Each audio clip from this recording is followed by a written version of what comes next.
सभी विद्यार्थियों को नमस्कार। स्वागत है आप सबका आपके अपने परिवार टीवी तारके में। आज की परिचर्चा हम करने चल रहे हैं उत्तर प्रदेश लोक सेवा आयोग द्वारा तथा अन्य प्रदेशों के लोक सेवा आयोग द्वारा सेंट्रल गवर्नमेंट की जो भी एग्रीकल्चर की संस्थाएं हैं में परीक्षाओं का आयोजन किया जाता है। तो उसमें जो है कृषि विज्ञान की शाखा जो मृदा विज्ञान है, मृदा विज्ञान में एक चैप्टर होता है पोषक तत्व। पौधों के लिए आवश्यक पोषक तत्व या जो है अन्य जो है उससे संबंधित जो है क्वेश्चन पूछे गए हैं उनके बारे में मैं आपको बताऊंगा। कैसे पूछे जाते हैं, कहाँ से पूछे जाते हैं, कैसे घुमा फिरा करके पूछे जाते हैं और कौन क्वेश्चन जो है बार बार पूछा गया है, आपको पढ़ना क्या है, क्या छोड़ना है, तो मैं जो है आपको सब बताऊंगा। आप परिचर्चा में अंत तक बने रहें मेरे साथ। क्वेश्चन नंबर एक कह रहा है यूरिया में हानिकारक पदार्थ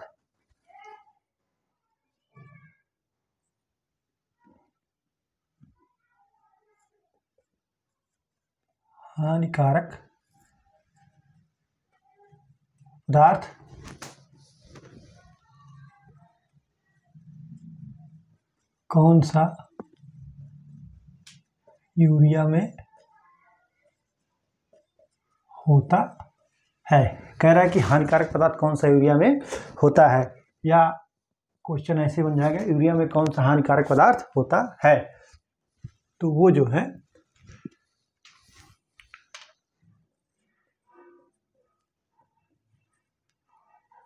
एमाइड हो गया आपका,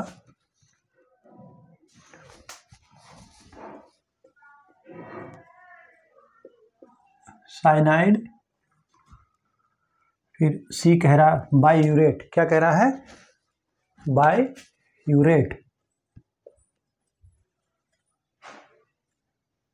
बाईयूरेट। उसके बाद यूरिक एसिड। डी कह रहा है यूरिक एसिड। तो हानिकारक पदार्थ यूरिया में कौन सा होता है? तो होता है वो बाईयूरेट होता है। अब ये जो है आप इसको नोट कर लीजिए। जैसे देखिए सामान्यता जो डोज माना गया है, सामान्यता 1.5%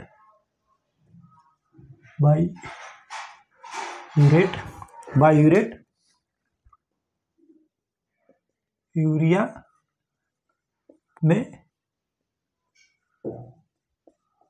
प्रयोग किया जाता है।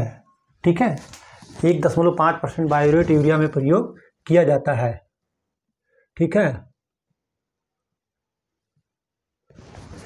जब इसकी सांद्रता, लेकिन इसकी सांद्रता 2% से अधिक होगी तो हानिकारक। क्या है? हानिकारक। यूरिया के निर्माण में जो है 1.5% बायोरेट मिलाया जाता है, किया जाता है, निर्माण में उसका प्रयोग किया जाता है। और जब 2% से अधिक इसकी सांद्रता होगी तो वो हानिकारक होगा। तो इसलिए आपका जो है बायोरेट जो है हानिकारक है। आप इसको नोट कर लीजिए। ठीक है,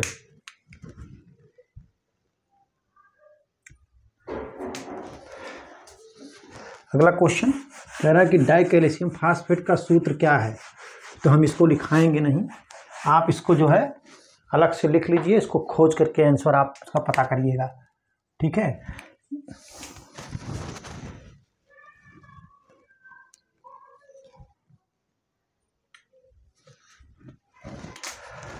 कौन सा पोषक तत्व है जो पौधों के रंध्र को खुलने और बंद करने का संचालन करता है? कौन सा पोषक तत्व? तो पोषक तत्व पोटेशियम या पोटास कह लीजिए। पौधों के रंध्रों को खुलने एवं बंद करने का संचालन का कार्य कौन करता है?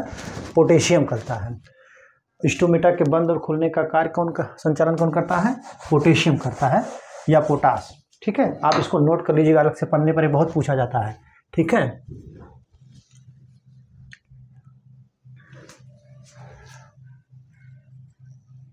चलायमान तत्वों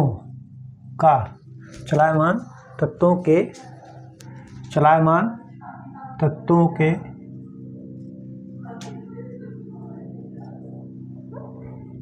कमी का लक्षण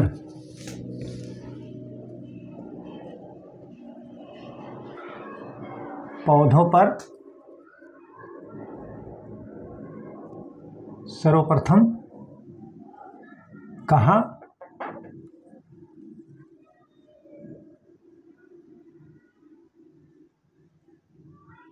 दिखाई पड़ता है। कह रहे कि चलायमान तत्वों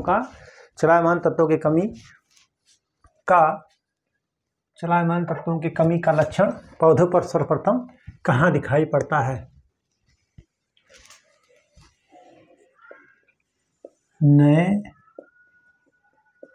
अंगों पर यानी नई पत्तियों पर, ऑप्शन ए। ऑप्शन बी कह रहा है निचले हिस्से के अंगों पर,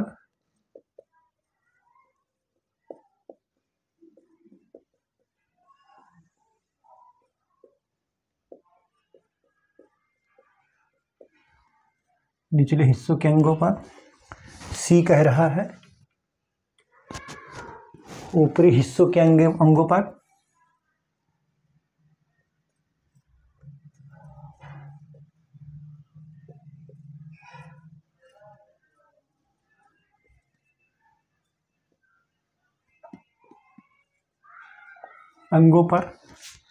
और डी कह रहा है पुराने अंगों पर। क्या कह रहा है? पुराने अंगों पर।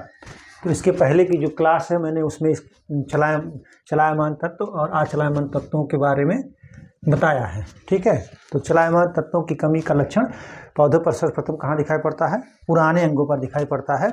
आप इसको नोट कर लीजिए। ठीक है,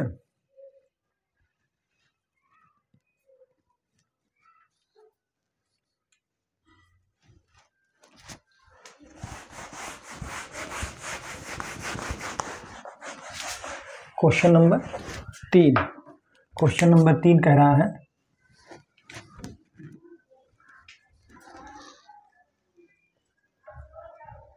फसल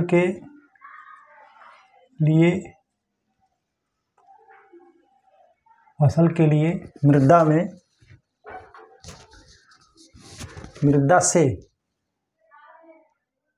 से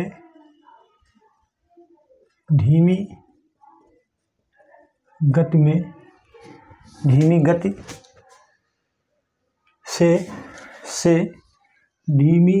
गति से सुलभ होने वाला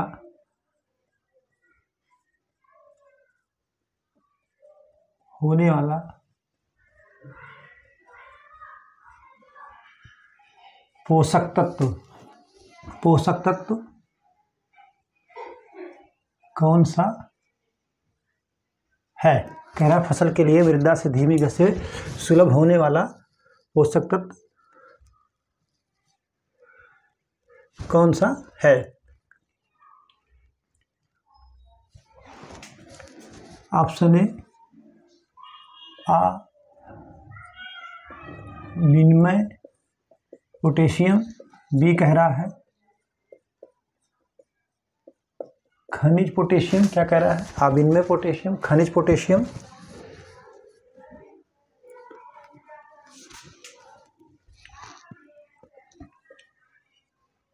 मृदा घोल। क्या कह रहा है? मृदा घोल में उपस्थित पोटेशियम और विनिमय। क्या कह रहा है? विनिमय पोटेशियम। डी जो है विनिमय पोटेशियम। तो फसल के लिए मृदा में धीमी गति से सुलभ होने वाला पोषक तत्व का स्रोत कौन सा है? तो कह रहा है अविनिमय पोटेशियम। कौन सा? ऑप्शन ए सही है, अविनिमय पोटेशियम। आप इसको नोट कर लीजिए। ठीक है,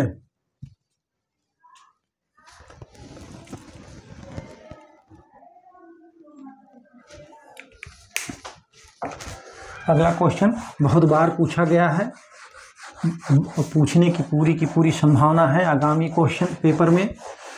कह रहा है जलप्लावित मृदा, जलप्लावित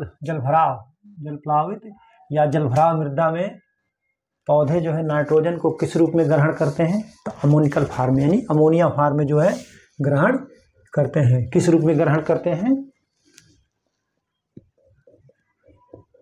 इस रूप में। किस रूप में?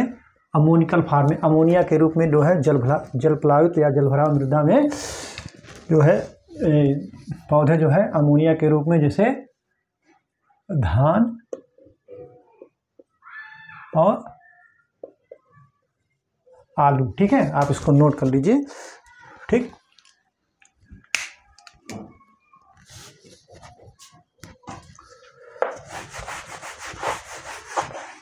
अगला क्वेश्चन कह रहा है कैल्शियम कार्बोनेट का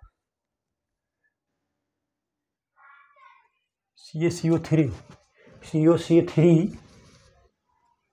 का Ca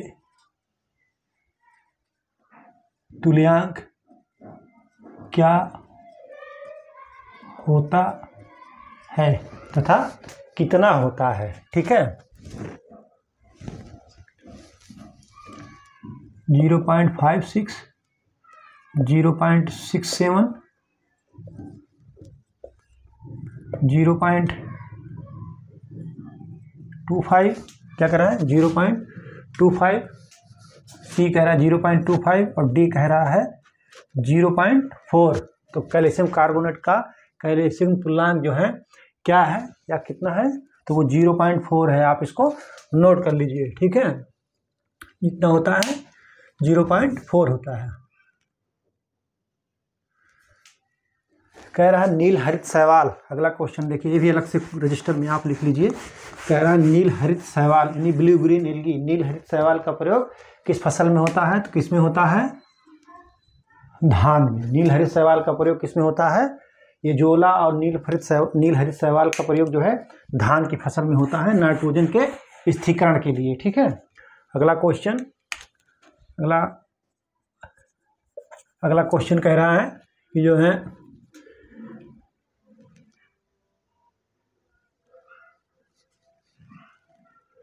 कह रहा है मृदा में जो है नाइट्रोजन स्थिरीकरण का प्रयोग यानी नाइट्रिफिकेशन, नाइट्रोजन स्थिरीकरण का जो है किस पोषक तत्व के प्रयोग से बढ़ जाता है?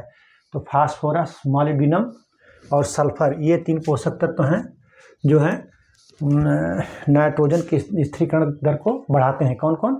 फास्फोरस, मॉलिब्डेनम और सल्फर, जैसे POS, ये तीनों पोषक तत्व के प्रयोग से जो है नाइट्रोजन के स्थिरीकरण दर जो है बढ़ जाता है। आप इसको नोट कर लीजिए। ठीक है,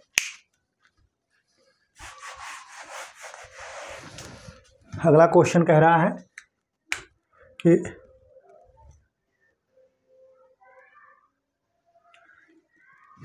कि मृदा में नाइट्रोजन, जो मृदा परीक्षण करते हैं तो नाइट्रोजन का पता लगाते हैं कि कितना नाइट्रोजन है।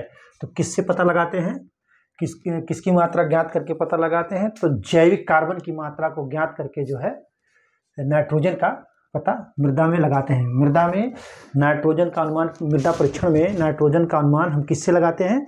तो मृदा परीक्षण जब हम करते हैं लैब में तो नाइट्रोजन की मात्रा का जो पता हम लगाते हैं, तो जो इसमें जैविक कार्बन दर्शाता है कम या ज़्यादा, तो उसी से हम जो है नाइट्रोजन के मात्रा का अनुमान पता लगाते हैं। कुल जो नाइट्रोजन होता है उसका उपलब्ध नाइट्रोजन होता है जैविक कार्बन की मात्रा के आधार पर हम लगाते हैं। ठीक है, अगला क्वेश्चन कह रहा दलहनी फसल में नाइट्रोजन का स्थिरीकरण कौन करता है? मदद कौन करता है? तो राइजोबियम जीवाणु करता है। कौन करता है? दलहनी फसलों में नाइट्रोजन स्थिरीकरण जो है राइजोबियम जीवाणु के द्वारा होता है, और एजोटोबैक्टर द्वारा जो है धान्य फसलों में जैसे गेहूं, मक्का, ज्वार, बाजरा, और नाइट्रोबैक्टर तो वो है डिनाइट्रिफिकेशन करता है, लेकिन एजोटोबैक्टर, ठीक है, एस्परजिलस जो है ज्वार बाजरा में। ये सब चीज़ें जो है आप इसको नोट कर लीजिए, सब पूछे जाने वाले क्वेश्चन हैं। ठीक है,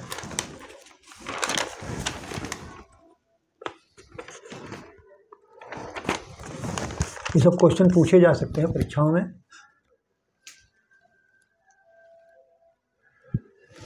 कह रहा है कौन सा जैव उर्वरक नहीं है, कह रहा है कौन सा जो है जैव उर्वरक नहीं है।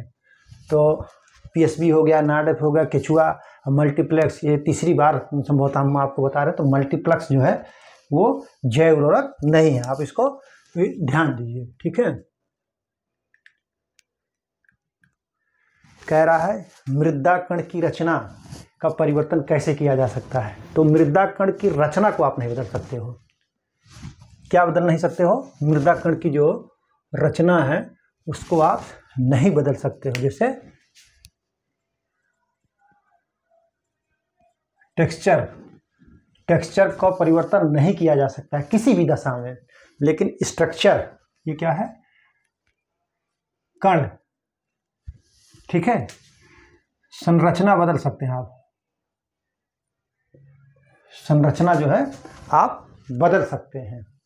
लेकिन यानी इसको क्या बोलते हैं, इस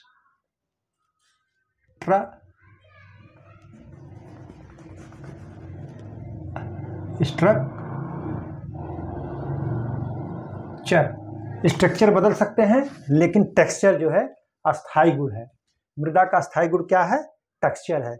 और ये उसको संरचना को बदल सकते हैं लेकिन कण को नहीं बदल सकते हैं, ठीक है। आप इसको नोट कर लीजिए इसको भी, कि टेक्सचर को नहीं बदल सकते हैं, स्ट्रक्चर को बदल सकते हैं, ठीक है।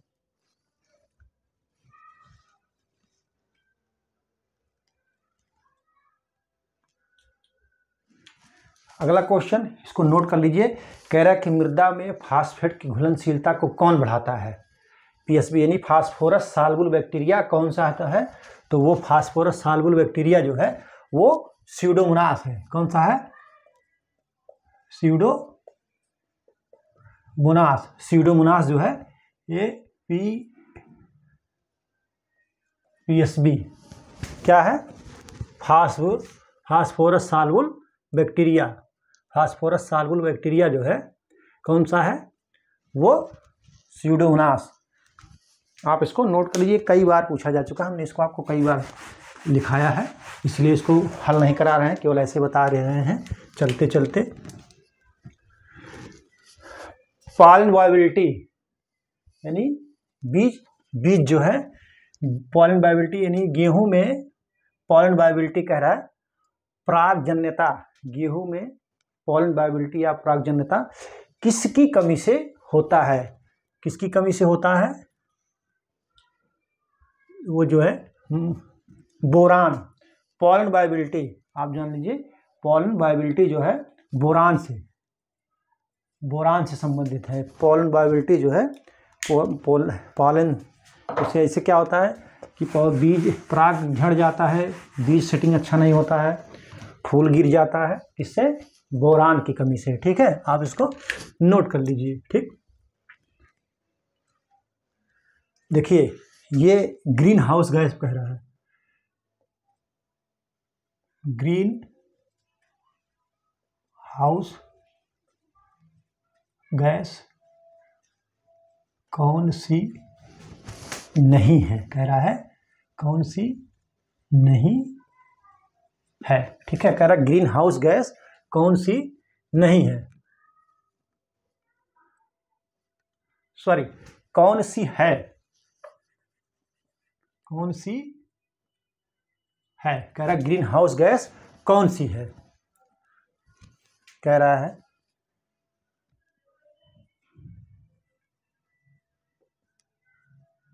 ऑक्सीजन,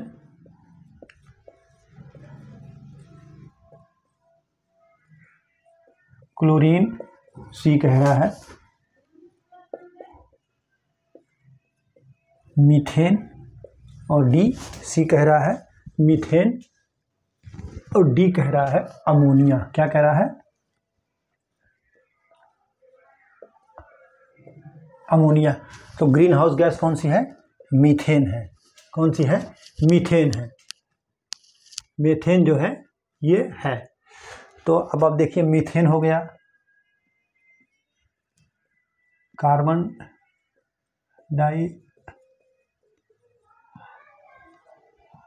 कार्बन डाइऑक्साइड, ठीक, फिर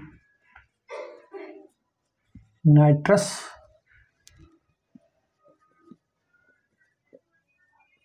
oxide, ozone, carbon dioxide, nitrous oxide, ozone और CFC यानी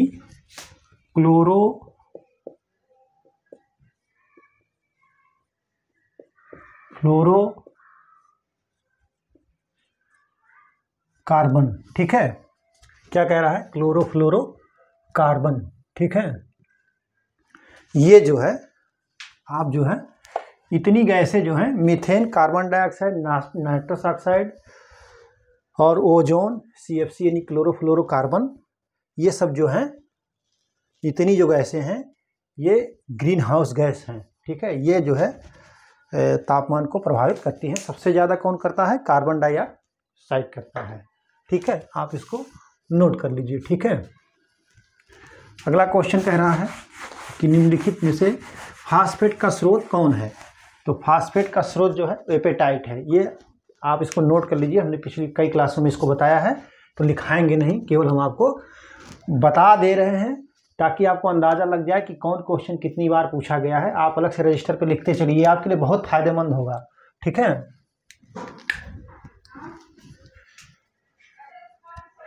कह रहा है कि देखिए ये भी क्वेश्चन रिपीटेड है कई बार। कह रहा है वायुमंडल में नाइट्रोजन कितने % पाया जाता है? तो नाइट्रोजन 78%। कितना? 78% पाया जाता है। आप इसको नोट कर लीजिए कि वायुमंडल में जो नाइट्रोजन पाया जाता है वह 78% पाया जाता है। कितना पाया जाता है? 78%। और सॉइल, मृदा में वायुमंडलीय जो नाइट्रोजन होता है, कार्बन डाइऑक्साइड होता है, उससे अधिक पाया जाता है। जैसे वायुमंडल में 0.03% CO2, ठीक है। CO2 0.03% और मृदा में CO2 0.25% पाया जाता है। ये देखिए, ये दोनों में मेजर अंतर है। आप इसको नोट कर लीजिए, कभी कभी पूछ लेता है। अगला क्वेश्चन, ये भी रिपीटेड क्वेश्चन है, कई बार पूछा गया है। हम आपको बताएंगे नहीं, मतलब सॉल्व नहीं कराएंगे, केवल बता दे रहे हैं। कह रहा कि गोबर की खाद में CN क्या होता है? कार्बन नाइट्रोजन का रेशियो क्या होता है? तो वो होता है जो है 30:1। लेकिन अगर ये पूछ ले कि किससे ज़्यादा नहीं होना चाहिए, कितने से ज़्यादा नहीं होना चाहिए, तो 40:1 से अधिक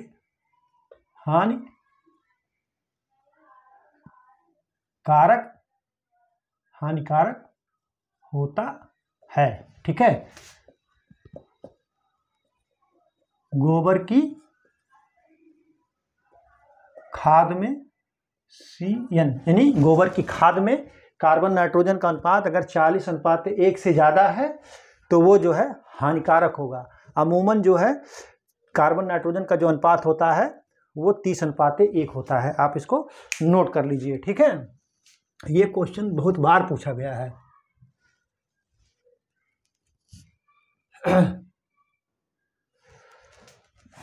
अगला क्वेश्चन जो है कह रहा है कि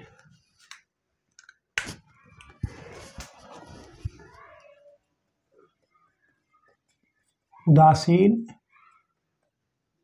मृदा में, क्या कह रहा है? उदासीन मृदा में यूरिया की अधिकांशता मात्रा,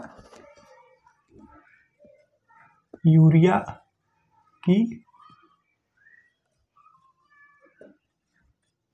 अधिकांश मात्रा, कह रहा है यूरिया की अधिकांश मात्रा अमोनियम के रूप में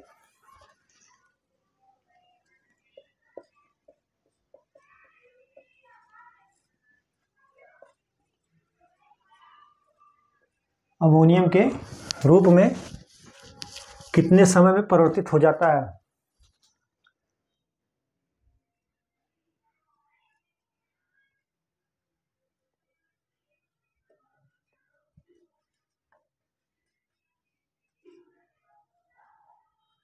हो जाता है। कह रहा है कि उदासीन मृदा में यूरिया की अधिकांश मात्रा अमोनिया के रूप में कितने समय में परिवर्तित हो जाता है। कह रहा ऑप्शन ए 12 घंटे में, बी कह रहा है 24 घंटे में, सी कह रहा है 48 घंटे में, डी कह रहा है 6 घंटे में। तो आपका ऑप्शन जो सही होगा वो होगा 48 घंटे में परिवर्तित होता है। क्या? उदासीन मृदा में यूरिया की अधिकांश मात्रा अमोनियम में, जब यूरिया का हम प्रयोग करते हैं तो सबसे पहले यूरिया जो है वो का जो नाइट्रोजन होता है अमोनिया के रूप में परिवर्तित होता है। उसके बाद नाइट्राइट, फिर नाइट्रेट के रूप में। ठीक है, तो ये जो है 48 घंटे में, डी नहीं, ये 48 घंटा सी है, 48 घंटे में परिवर्तित होता है। आप इसको नोट कर लीजिए। ठीक है, अगला क्वेश्चन बहुत बार ये पूछा गया है, बार बार पूछा जाता है, इसलिए आप जो है इसको नोट कर लीजिए अलग से पन्ने पर। कह रहा है कि अमोनियम सल्फेट में गंधक की मात्रा यानी सल्फर की मात्रा कितना % पाई जाती है, तो कितना पाई जाती है 24%। कितना? 24%। 20% नाइट्रोजन, कितना? 20% नाइट्रोजन। अमोनियम सल्फेट में जो है 20% जो है नाइट्रोजन और 24% सल्फर। ठीक है, आप इसको नोट कर लीजिए। ठीक, अलग से पन्ने पे इसको लिखिएगा। जो क्वेश्चन मैं पूरा सॉल्व नहीं करा रहा हूं उसको अलग पन्ने पे आप लिखिए। ठीक, क्वेश्चन नंबर 7 हो गया।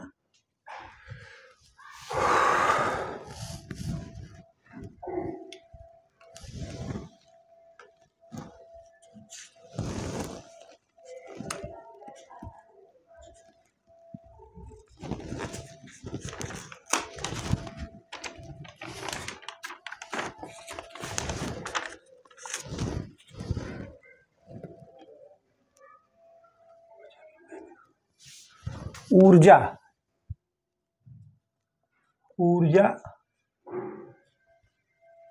विनिमय, क्या कह रहा है? ऊर्जा विनिमय होगा, विनिमय नहीं, विनिमय। क्या कह रहा है? ऊर्जा विनिमय करने वाले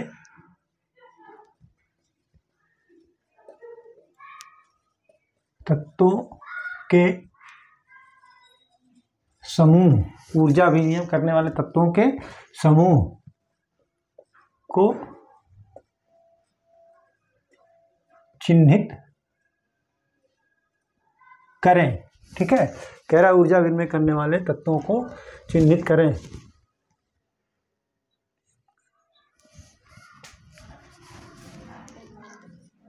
सोडियम, कैल्शियम, पोटेशियम और मैग्नीशियम। बी क्या कह रहा है? सोडियम, कैल्शियम, पोटेशियम और मैग्नीशियम।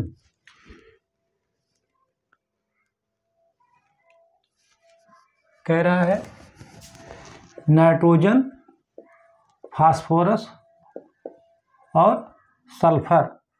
और सी क्या कह रहा है? ऑक्सीजन। सी कह रहा है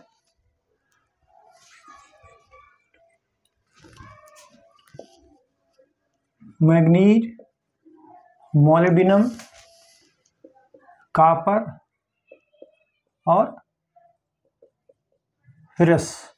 डी कह रहा है ऑक्सीजन और एच, ऑक्सीजन, O2 और hydrogen.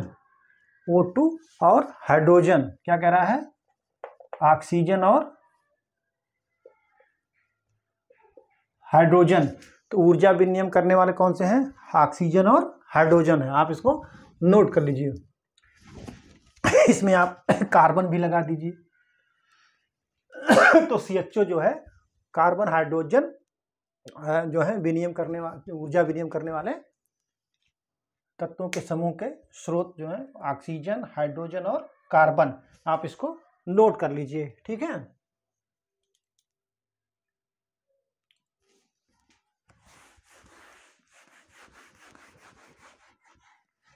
Question number 8।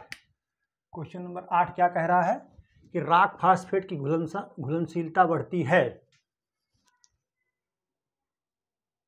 Rock phosphate की घुलनशीलता, रॉक फास्फेट की घुलनशीलता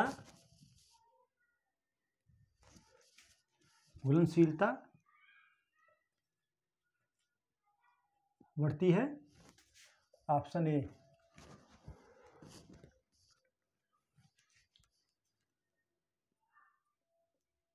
एज़ोटोबैक्टर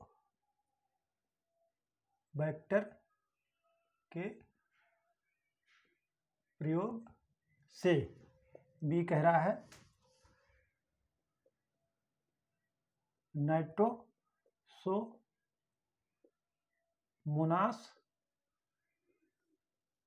के प्रयोग से, नाइट्रोसोमोनास के प्रयोग से।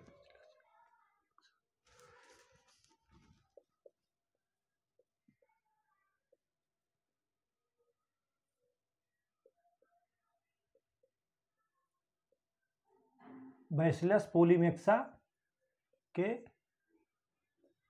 प्रयोग से। और डी कह रहा है नाइट्रोबैक्टर के प्रयोग से।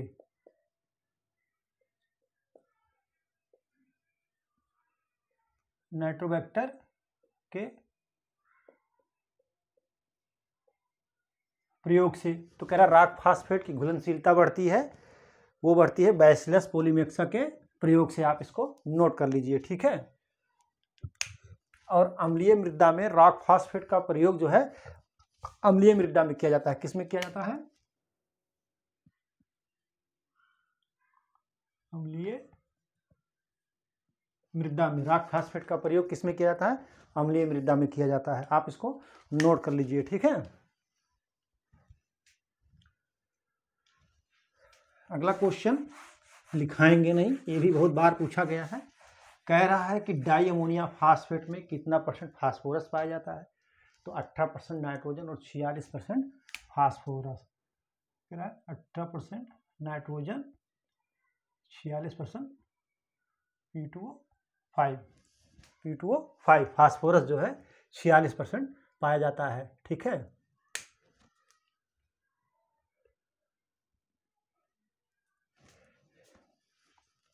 देखिए कह रहा है, इसको तो आप लिख ही लीजिए, बहुत ही महत्वपूर्ण क्वेश्चन है।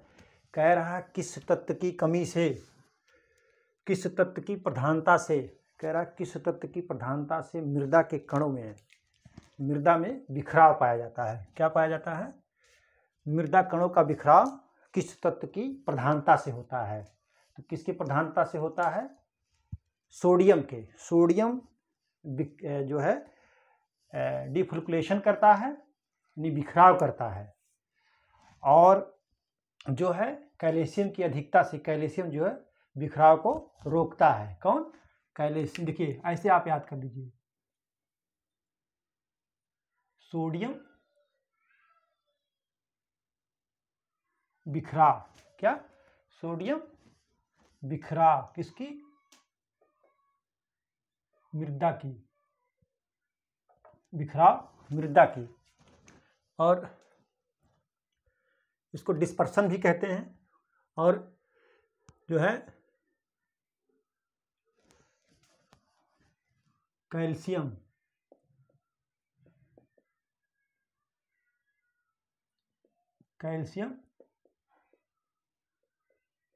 बिखराव रोकता है। क्या करता है? देखिए ये दोनों क्वेश्चन आप अच्छी तरीके से कर लीजिए याद, ठीक है। कि जो है सोडियम बिखराव को, मृदा के बिखराव, कण के बिखराव को बढ़ाता है, और कैल्शियम जो है बिखराव को रोकता है। ये दोनों आप इसको याद कर लीजिए अच्छी तरीके से, ये क्वेश्चन पूछे जा सकते हैं। डिस्पर्सन, बिखराव का इंग्लिश होता है डिस्पर्सन, ठीक है। आप इसको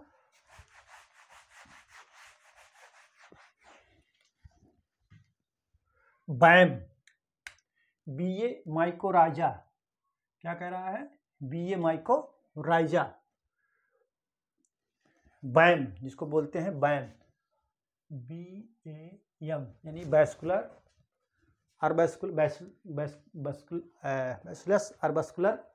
अर्बस्कुलस माइकोराइजा।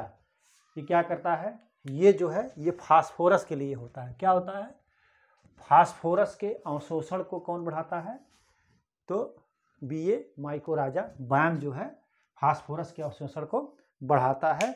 आप इसको नोट कर लीजिए, ठीक है। क्या करता है, बढ़ाता है। कौन बढ़ाता है, बैम। बैम जो है फास्फोरस के अवशोषण को जो है पौधों में बढ़ाता है, अवशोषण को प्रोत्साहित करता है। क्वेश्चन नंबर 9 क्या कह रहा है, गंधक का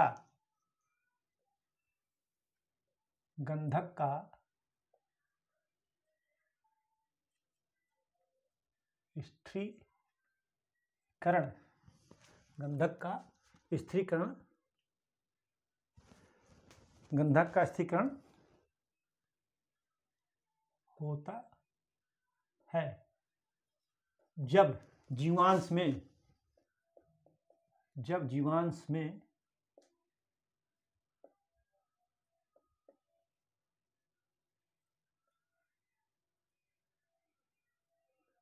गंधक की मात्रा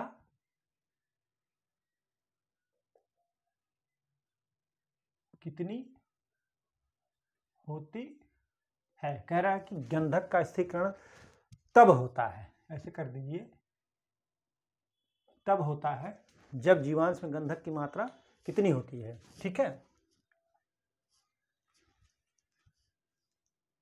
ऑप्शन ए 0.15%, बी कह रहा है 0.30%,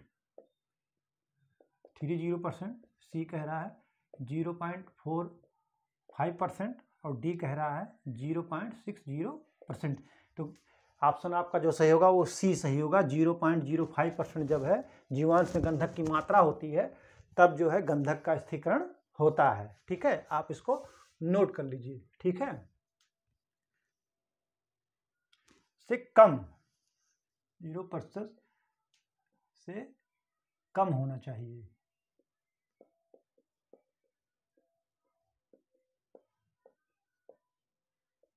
जब जो है 0.45% से कम होगा जीवांश में गंधक की मात्रा, तब ये जो है गंधक का स्थिरीकरण होगा।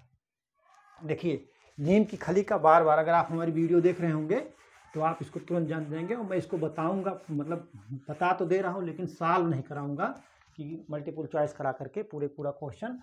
कह रहा नीम की खली का प्रयोग जब हम करते हैं तो उसका क्या प्रभाव करता है, तो वो जो है डीनाइट्रिफिकेशन करता है, नाइट्रोजन के ह्रास को रोकता है, ठीक है।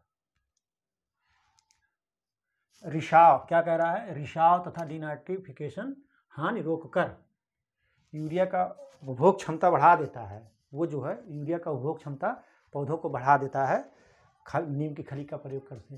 वो कैसे, उसके रिसाव को रोक करके और डीनाइट्रिफिकेशन द्वारा जो हानि होती है उसको रोक करके, ठीक है। आप उसको नोट कर लीजिए, ठीक। क्वेश्चन नंबर 10 क्या कह रहा है, क्वेश्चन नंबर 10 कह रहा है नाइट्रोजन के स्थिरीकरण, जैविक स्थिरीकरण में कौन सा पोषक तत्व जो है महत्वपूर्ण भूमिका निभाता है। तो कौन सा पोषक तत्व महत्वपूर्ण भूमिका निभाता है, तो वो मॉलिब्डिनम जो है दलहनी फसलों में इसलिए प्रयोग किया जाता है कि वो नाइट्रोजन के स्थिरीकरण को प्रोत्साहित करते हैं, महत्वपूर्ण भूमिका निभाते हैं, बढ़ाते हैं, ठीक है। आप इसको नोट कर लीजिए। अब सिंगल सुपर फास्फेट का सूत्र जो आप खोज करके लिख लीजिएगा, पूछा है ये सिंगल, मैं इसको बताऊंगा नहीं, कुछ आप भी मेहनत करेंगे हमारे साथ तो आपकी तैयारी अच्छी हो जाएगी। ये छोटी चीज़ें हैं इसलिए इसको बता नहीं रहा हूँ, किसी दिन बता दूंगा लेकिन आज नहीं बताऊंगा। उसमें जो है सिंगल सुपर फास्फेट का सूत्र पूछा है, आप थोड़ा सा मेहनत करिए, ठीक है। अब देखिए कह रहा है कि पौधे के लिए आवश्यक सूक्ष्म तत्व की पहचान करिए।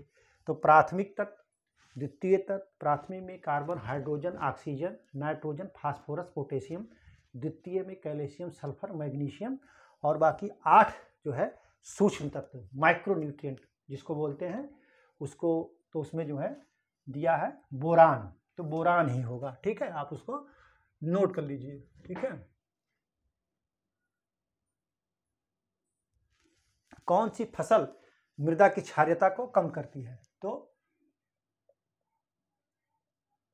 लोबिया फसल जो है मृदा की क्षारीयता को कम करती है। आप इसको नोट कर लीजिए कि लोबिया जो है मृदा की क्षारीयता को कम करती है। ठीक, अगला क्वेश्चन देखिए, अभी मैंने आपको बताया पहले कि स्ट्रक्चर का बदला जा सकता है, टेक्सचर को नहीं बदला जा सकता। तो कह रहा है कि मृदा का स्थायी गुण, मृदा का स्थायी गुण, मृदा का स्थायी गुण क्या है? तो मृदा का स्थायी गुण जो है उसका क्या है? टेक्सचर। क्या है? टेक्सचर। मृदा का स्थायी गुण टेक्सचर है, इसको नहीं बदला जा सकता है, चाहे फास्फोरस का प्रयोग करिए चाहे जिसका करिए, लेकिन स्ट्रक्चर को फास्फोरस का प्रयोग करके परिवर्तित किया जाता है। स्ट्रक्चर जो मृदा का स्थायी गुण स्ट्रक्चर है। ठीक है, आप इसको तो याद कर लीजिए अच्छी तरीके से, बार बार पूछता है ये चीज। ठीक,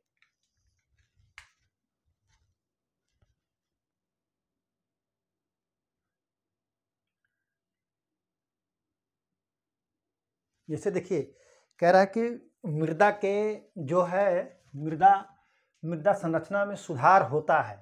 क्या होता है? मृदा संरचना में सुधार किसके? फास्फोरस हमने नहीं, फास्फोरस से तो नहीं, मृदा संरचना में सुधार होता है किसके? जो अभी हमने फास्फोरस बताया है, तो फास्फोरस नहीं, वो सिंगल सुपर फास्फेट उसके स्थान पे कर लीजिए।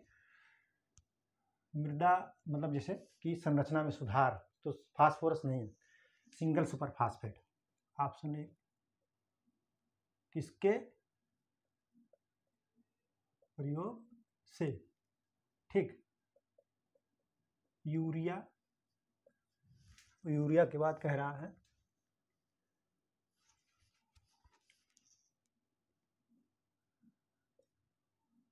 म्यूरेट ऑफ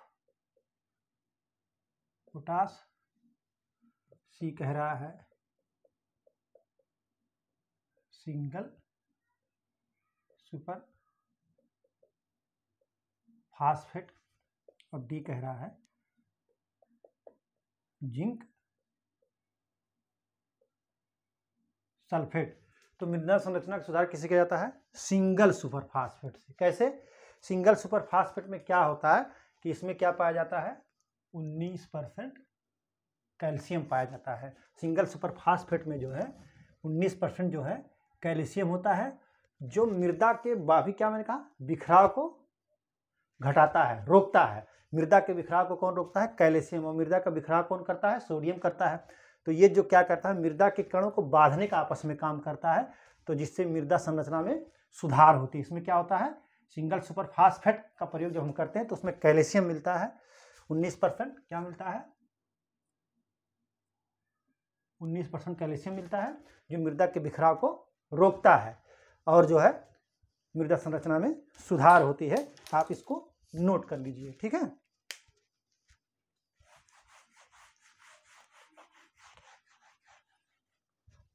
अगला क्वेश्चन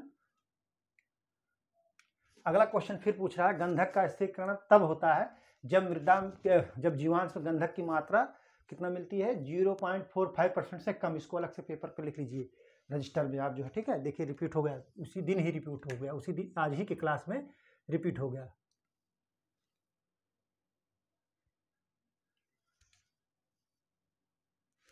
देखिए क्वेश्चन नंबर 11, धनायन फास्फोरस, क्या करा है? धनायन फास्फोरस तथा पोटेशियम के, धनायन फास्फोरस तथा पोटेशियम के भूमि, भूमि से जड़ की ओर, भूमि से जड़ की ओर क्या कह रहा है, भूमि से जड़ की ओर जाने का मुख्य तरीका है, जाने का मुख्य तरीका क्या है, कह रहा है जाने का मुख्य तरीका क्या है। ठीक है, ऑप्शन ए विसरण, बी कह रहा है समूह प्रवाह, क्या कह रहा है, समूह यानी मास फ्लो, और सी कह रहा है, सी जो है जड़ों द्वारा रोधी, जड़ों द्वारा रोधी, जड़ जड़ों द्वारा रोधी, और डी कह रहा है इनमें से कोई नहीं। तो धनायन फास्फोरस तथा पोटेशियम के भूमि से जड़ की ओर जाने का मुख्य तरीका क्या है, तो वो जो मुख्य तरीका है ये जो है डिफ्यूजन यानी विसरण द्वारा होता है। किसके द्वारा, विसरण द्वारा आदान प्रदान होता नहीं, इसको बोलते हैं इंग्लिश में डिफ्यूजन, आप इसको नोट कर लीजिए। ठीक है, फिर हम आपको आगे बताते हैं।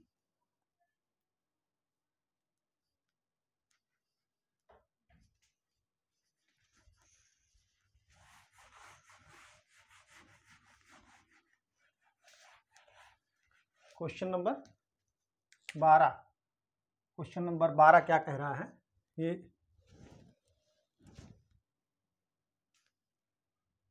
देखिए कई बार क्वेश्चन हो चुका है।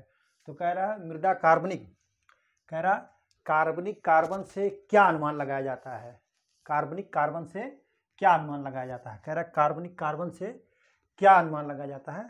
तो कार्बनिक कार्बन से मृदा में उपलब्ध नाइट्रोजन का, किस कार्बनिक, इसको अलग पन्ने से आप लिख लीजिए, कई बार रिपीट है, कार्बनिक कार्बन से मृदा में उपलब्ध नाइट्रोजन की मात्रा ज्ञात की जाती है। क्या है, कार्बनिक कार्बन से मृदा में उपलब्ध नाइट्रोजन की मात्रा ज्ञात की जाती है। आप इसको नोट कर लीजिए, क्या कर लीजिए, नोट कर लीजिए। ठीक है,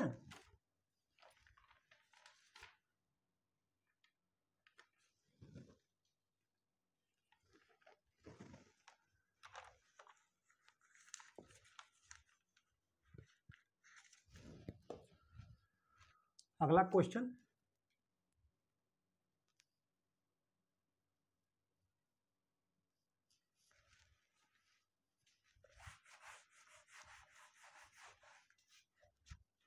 अगला क्वेश्चन कह रहा है क्वेश्चन नंबर 13, क्वेश्चन नंबर 13 कह रहा है एक अच्छे गुण वाली खाद में कार्बन नाइट्रोजन का अनुपात क्या होता है। तो आप उसको नोट कर लीजिए, मैंने कई बार लिखा है, इसको बताऊंगा नहीं। कह रहा है किस तत्व की सांद्रता मृदा में सबसे अधिक है, तो सबसे अधिक मृदा में क्या पाया जाता है, ऑक्सीजन पाया जाता है। कौन सा तत्व पाया जाता है, ऑक्सीजन पाया जाता है। उसके बाद सिलिकॉन, ठीक है, ऑक्सीजन, ऑक्सीजन के बाद सिलिकॉन, ऑक्सीजन उसके बाद सिलिकॉन। ठीक है, ऑक्सीजन जो है 45%, मतलब 46 जो है 45%, 46.45%, और सिलिकॉन जो है वो पाया जाता है 27%। कितना, 27%। तो सबसे अधिक क्या पाया जाता है, ऑक्सीजन, उसके बाद सिलिकॉन। कह रहा है कि अन्न वाली जो फसल हैं, अनाज वाली फसल जो है, जो हम लोग फास्फोरस का प्रयोग करते हैं, वो कितना परसेंट जो है अपने उपभोग में लाती हैं, तो 20%। कितना, इसको भी नोट कर लीजिए, पूछता है 20% जो है अपने उपभोग में लाती हैं, और नाइट्रोजन 30 से 35%। P2O4 P2O जो है P2O5 और नाइट्रोजन जो है फास्फोरस 20%, नाइट्रोजन 30 से 35% उपभोग में अन्न वाली फसल लाती हैं। आप इसको नोट कर लीजिए, पूछ लेता है अक्सर। ठीक, अगला क्वेश्चन कह रहा है 1 किलो नाइट्रोजन, ये भी क्वेश्चन बहुत पूछा जाता है। तो 1 किलो नाइट्रोजन जो है प्राप्त करने, 1 किलो नाइट्रोजन कितने किलोग्राम यूरिया के बराबर होता है, यानी 1 किलोग्राम नाइट्रोजन प्राप्त करने के लिए कितने किलोग्राम यूरिया का प्रयोग किया जाएगा। तो वो जो है 2.22 kg। इससे कि 46 किलोग्राम यूरिया जो है 46 किलोग्राम नाइट्रोजन जो है 100 किलोग्राम यूरिया मिलता है। तो इसलिए 1 किलो, तो ये 1 किलो जो हो जाएगा वो 1 किलो के लिए 100/46 आप कर देंगे, तो 2.22 kg आ जाएगा। आप इसको नोट कर लीजिए। ठीक है, गंधक कहता ना, गंधक जो है, गंधक आवश्यक किस लिए है। गंधक मतलब सल्फर आवश्यक किसके लिए है, कह रहा गंधक आवश्यक किसके लिए है। कह रहा है प्रोटीन संश्लेषण के लिए। ऑप्शन ए प्रोटीन संश्लेषण के लिए, बी कह रहा है बायोटीन संश्लेषण के लिए, सी कह रहा है मिथियोनिन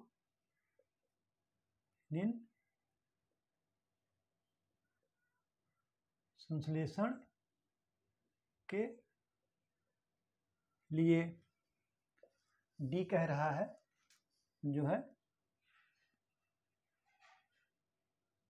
उपर्युक्त सभी के लिए। डी कह रहा है उपयुक्त सभी के लिए। तो गंधक आवश्यक किसके लिए है, तो उपयुक्त सभी के लिए, जो है प्रोटीन संश्लेषण के लिए, बायोटीन संश्लेषण के लिए और मिथियोनिन संश्लेषण के लिए। तो उपयुक्त सभी के लिए। ठीक है, आप इसको नोट कर लीजिए। ठीक है, कभी कभी पूछ लेता है कि निम्नलिखित में से किस अमीनो एसिड में जो है गंधक पाया जाता है, या सल्फर युक्त अमीनो एसिड, इस तरीके से भी क्वेश्चन पूछता है। क्या पूछता है, ये इस तरीके के क्वेश्चन जो है बनते हैं कि गंधक युक्त अमीनो एसिड या किस अमीनो एसिड में जो है सल्फर पाया जाता है। तो ये तीनों के लिए संश्लेषण के लिए आवश्यक है। आप इसको नोट कर लीजिए। ठीक है,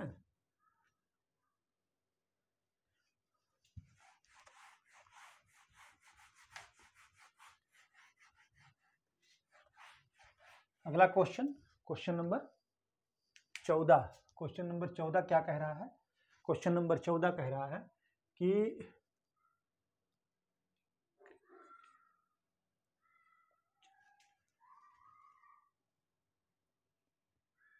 कपास की पत्ती का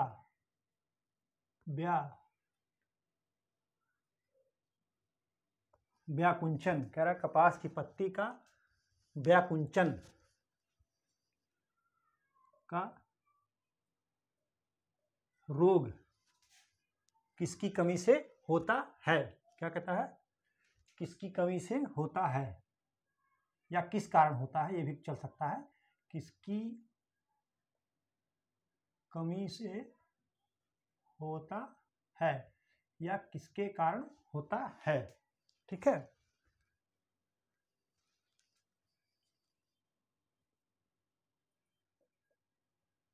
बोरान की कमी से। बी कह रहा है जस्ता की कमी से। सी कह रहा है तांबा की कमी से। सी कह रहा है तांबा की कमी से। और डी कह रहा है जो है मैग्नीज की कमी से। क्या कह रहा है? मैग्नीज की कमी से। तो कपास की पत्ती का व्यांकुंचन रोग किसकी कमी से होता है? तो वो तांबा की कमी से होता है। किसकी कमी से? डिफिशियंसी ऑफ कॉपर जो है ये होता है। आप इसको नोट कर लीजिए, ठीक है।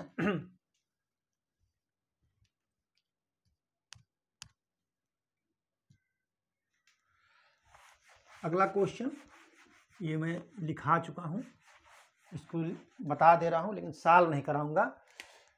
कह रहा है जो है भूमि में पोटेशियम का स्रोत क्या है? तो बायोटाइट है। क्या है? बायोटाइट जो है पोटेशियम का स्रोत है। आप इसको नोट कर लीजिए, ठीक है।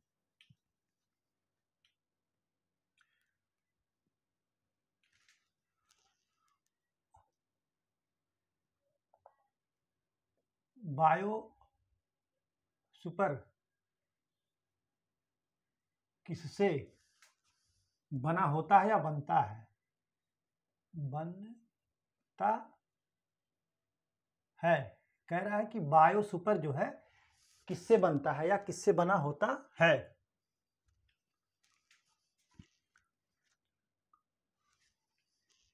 ऑप्शन ए जैविक खाद और कुकुट खाद से। जैविक खाद और कुकुट खाद। बी कह रहा है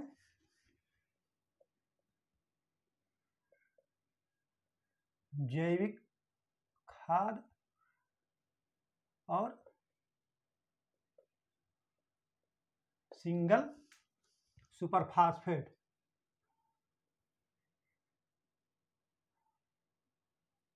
सिंगल सुपरफास्फेट। सी क्या कह रहा है? सी कह रहा है जो है रॉक फास्फेट। रॉक फास्फेट और जस्ता। और डी क्या कह रहा है? रॉक फास्फेट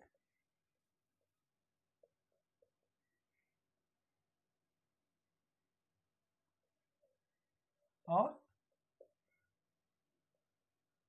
गंधक। तो बायोसुपर किससे बना होता है? तो बायोसुपर जो बना होता है वो रॉक फास्फेट और गंधक से बना होता है। किससे बना होता है? आप इसको नोट कर लीजिए कि बायोसुपर जो बना होता है रॉक फास्फेट और गंधक से बना होता है, ठीक है। रॉक फास्फेट जो है उसमें ये होता है कि 5 भाग यानी 5:1 रॉक फास्फेट 5 भाग और गंधक जो है 1 भाग होता है। क्या है? बायोसुपर एक जैविक फास्फेटिक उर्वरक है। ये जो है बायोसुपर जो है एक जैविक फास्फेटिक उर्वरक है जो रॉक फास्फेट 5 भाग होता है और 1 भाग जो है गंधक होता है। आप इसको नोट कर लीजिए। ये भी पूछ सकता है कि कितने अनुपाते कितना होता है या कितना भाग कौन होता है, ठीक है। आप इसको नोट कर लीजिए, ठीक। तो जो है ये देखिए आज हमने आपको 15 क्वेश्चन सॉल्व कराया है। 15 क्वेश्चन सॉल्व कराया है, लेकिन हमने जो कवर क्वेश्चन किया है वो आज हमने 54 क्वेश्चन किया है। कितना? 54 क्वेश्चन हमने कवर किया है आपको। ऐसे ही आप जब पिछली क्लासों में पढ़ लेंगे तो जो भी क्लास में पढ़ा रहा हूँ आपको ज़्यादा पढ़ने की जरूरत नहीं पड़ेगी। आपको इससे अंदाज लगेगा कि देखिए हमने कराया तो 54 क्वेश्चन आपको सॉल्व, लेकिन पढ़ना कितना है आपको? 15 क्वेश्चन, ठीक है। और और बाकी जो 39 क्वेश्चन है वो रिपीटेड क्वेश्चन है, बहुत ही महत्वपूर्ण क्वेश्चन है, वो बार बार रिपीट होने वाले क्वेश्चन हैं। देख लीजिए, आप देख लीजिए कितने महत्वपूर्ण क्वेश्चन सब हैं, बहुत बार पूछे गए हैं। और 54 तो बताया, और कंटेंट तो लगभग 70 क्वेश्चन का करा दिया हमने। तो आप इसी तरीके से रोज रहिए, क्लास में बने रहेंगे अंत तक, तो आप जो है ज़्यादा से ज़्यादा क्वेश्चन पाएंगे। तो आज की परिचर्चा यहीं पर समाप्त की जाती है। परिचर्चा बने रहने के लिए बहुत बहुत धन्यवाद। Thank you so much.